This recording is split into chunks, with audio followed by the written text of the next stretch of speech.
أعوذ بالله من الشيطان الرجيم بسم الله الرحمن الرحيم يا أيها الذين آمنوا لا ترفعوا أصواتكم فوق صوت النبي ولا تجهروا له بالقول كجهر بعضكم لبعض أن تحبط أعمالكم وأنتم لا تشعرون. عزتمندو نننۍ ډېره اهمه ویډیو ده. دا زما ټول مسلمانانو ته دا پیغام دی، خو خاص کر دا د پی ټی آی ملګرو ته خصوصي دا پیغام دی. نو تاسو راځئ دا ویډیو زما سره وګورئ، بیا د دې نه پس تاسو سره څو خبرې کوو.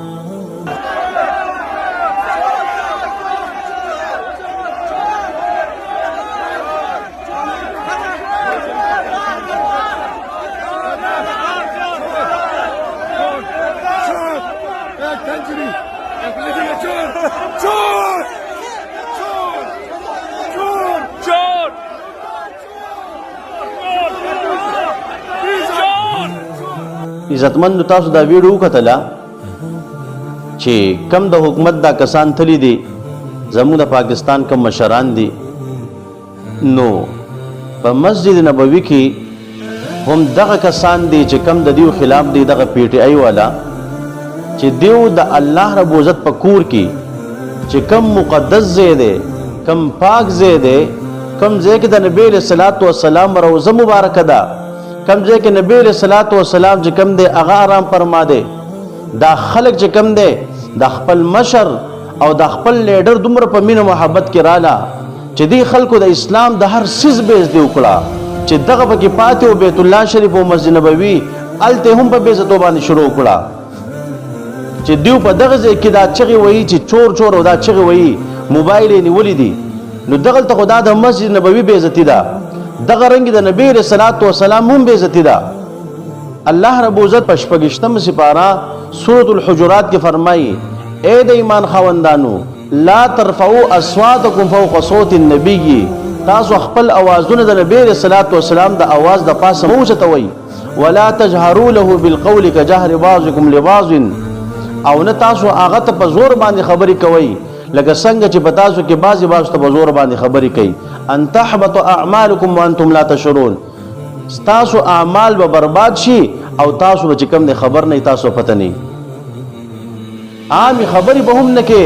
په چغه باندې دغلته داسې چې ستاسو عملونه برباد نشي. حضرت ثابت بن قیس رضی الله تعالی عنہ یو صحابي دی، د هغې اواز چې کوم دی اوچتو، چې کله دا آیات شریف نازل شو هغه په خپل کور کې کېناستو، هغه چې کوم دی مسجد نبوي ته نه راتلو، د دې وجې نه چې زما اواز اوچت دی، داسې نه چې چرته زما عمل برباد نشي،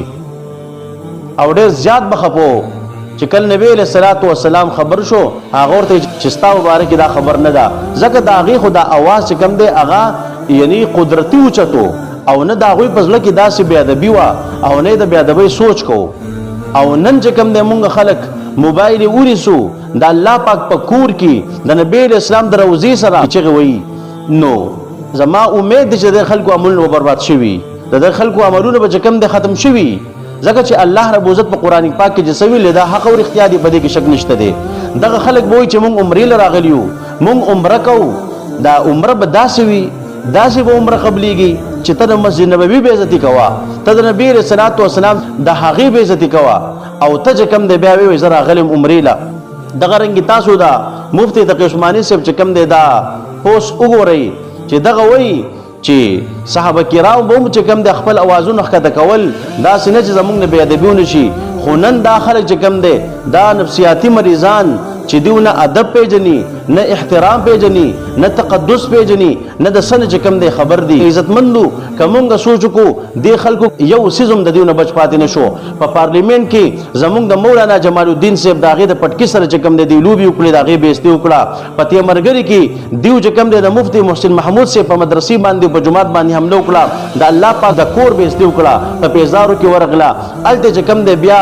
دا غلطې نارې والي، بیا یې زموږ د مفتي طفیل احمد صاحب هغې نه ګیرې چې کوم دی هغه راخ کودله دا غي د ګيري چې کم دی بیزتی وکړه دغه رنګ محترمو دیو چې کم دی پټکی ته چې کم دی کنځلي وکړي بعض کسان به کې وای چې موږ د عمران خان سره جهنم تم تیار یو نو محترمو چې کړه دی خلکو جنت نه انکار وکړو جهنم ته غاړه کې خودا بیا د دې څه پروا ده پټکی په بیزتی باندې بیا د دې څه پروا ده چې کم دی د ګيري په بیزتی باندې بیا د دې څه پروا ده په یو جماعت باندې په حمله کولو باندې د یو عالم نه بګیر راخ کودلو باندې دغه رنګ د مسجد نبوي په بیزتی باندې ما بل یو ویډیو کتلا یو پی ټی آی والے ملګری دی دا خانقاه سه ولاړ ویډیو کوي او مولانا صاحب تر چکم دی ردی بدی وای مولانا صاحب تخیری کوي تب وی چې از تلم د عبادت د پاره ستا دومره بغض ستا دومره حسد ستا دومره کې نه چکم دی رااله چې تنن د خانقاه مخ ته ولاړ ویډیو کې او چکم دی علماء ته کنځلي کې علماء ته ردی بدی وای ستا عبادت چرته لاړو ته دل ته سلتله ته دلته دل تلې چار ته په خلکو بس کنځلیو کې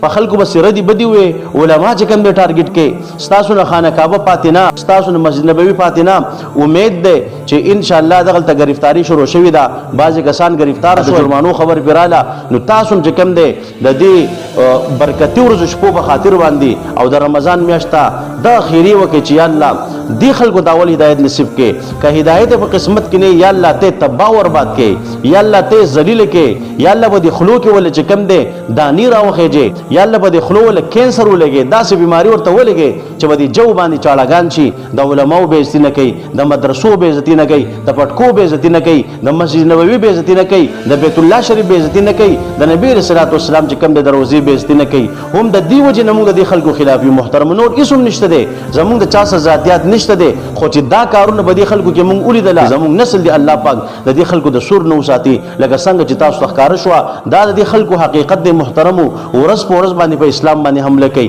ورس پورس باندې په اسلام باندې حمله کوي زده يهوديانو سګیلو کوم زده د عیسایانو سګیلو کوم زده مشرکانو نه د اسرائیلو نه سګیلو کوم زده امریکای د خلکو نه سګیلو کوم نن خو تا دا ټول خلکو ریکارډ مات کو نن به امریکا خوشالي ولی دا غوي کار نن تا ادا کو نن به يهود خوشالي ولی دا غوي کار تا ادا کو نن به نسوارا خوشالي ولی تا دا غوي کار ادا کو نن به مجوس او مشرکان خوشالي ولی تا دا غوي کار ادا کو نو هغه ته په کتاب سپرې نه هودرا نو محترم د خلکو حقیقت ده الله رب عزت دا خلق ذلیل کی الله رب عزت دا خلق تبا کی الله رب عزت په دنیا او آخرت کې داخله چې کم د عبرت نشانه وګرځي واخر دعوانا ان الحمد لله رب العالمین.